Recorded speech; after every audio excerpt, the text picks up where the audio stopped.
Overhead help. We're on the overhead page now, and what we're going to do is put in all of the expenses associated with your farm that are not included in the crop budgets, the livestock budgets, or the forage budgets. Things like fuel, repairs, custom hire, and so forth. If you are a single enterprise operation, then all you have to do is put in your fuel bill of $30,000, and all of that will go to the operation that you are running. Here is a farm that is grain, livestock, and forage all put together.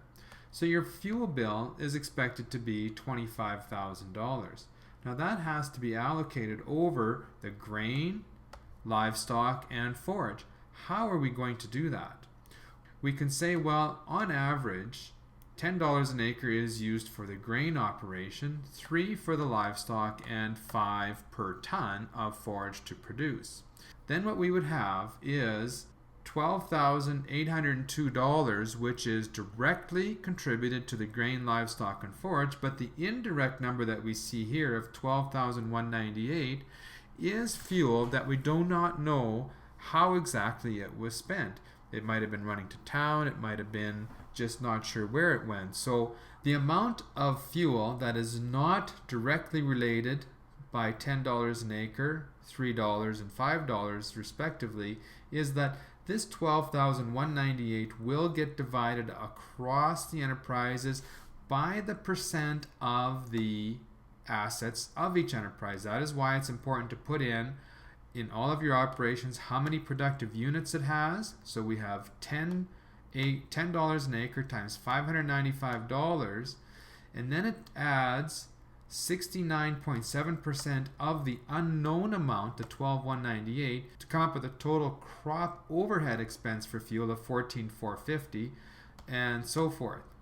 Another way to think of this is, let's say for example, if we know that we spend $10 an acre in repairs, $3 and $5 respectively, it then tells me is that we have added up $12,802. So if in expenses we had exactly $12,802, you can see how there is absolutely no unknown amount of repairs as to where it went, because we accurately put it to each amount of the enterprises. However, an extra $1,000 worth of repairs is now allocated by percent of the assets to each one of these enterprises. Now that I've explained how the dollars are spread across the different enterprises, you can look at each one of these enterprises and decide, is that a realistic number? For example, if you feel that grain side of that fuel bill is too low, what you can do is increase the amount of dollars that go to the grain. So if we went from $10 an acre to $14 an acre, you can see how there is less amount of unknown fuel, because now we're allocating $14 an acre so that there is less left over. What that does is then decrease the amount of fuel that the livestock sector gets, and so it's lowered that number, and the same thing with the forage. Continue doing that for each of the expenses. Land rent is calculated out from the crop budgets and the land budgets.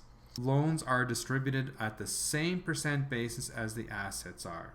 If we had a $1,995 expense for custom hiring, put the $1,995 divide by the 399 cow equivalents, put that 5 into here. And so it's saying is that there is no dollars left to indirectly be allocated to the other enterprises. If you have any more questions, please call.